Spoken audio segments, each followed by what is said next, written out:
In keeping with the holiday spirit, this evening we feature a group of people who have put a modern-day twist on the biblical story of the Good Samaritan. And their work is not seasonal. It has been happening around the clock for the past 12 years. A few years ago, Dolores Lawrence was able to provide for her family.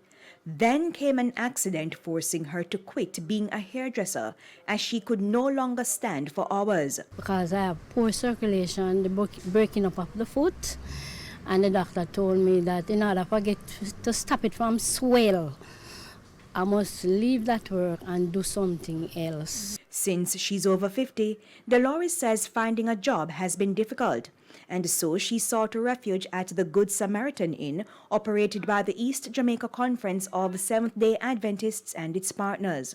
It offers overnight shelter to mainly women and children, serves over 100 meals daily from Monday to Wednesday, and over 300 on a Sunday.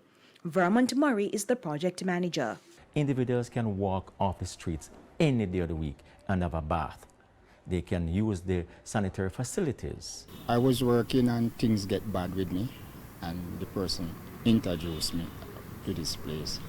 And when I come, they give me place to stay, place to bathe, wash my clothes, till I get another job.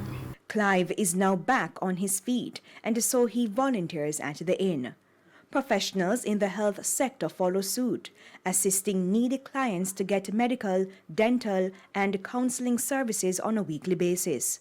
Thousands more benefit from annual visits from overseas medical missions. To get a pressure check, sugar levels, whatever. Even I did one of my vein did bruise, and it start leak, so it turned out in a swell because of the poor circulation. And I come here and I get treatment. All services offered at the inn are free, and there's more to come. We will be embarking on a child guidance mental health facility, and that will be rolled out, hopefully. After approvals, we are heading there because we are expanding. The Good Samaritan Inn mainly caters to people from Almontown, Jonestown, Fletcher's Land, and the downtown Kingston area. It's located at 2-4 Jefford Place in Kingston.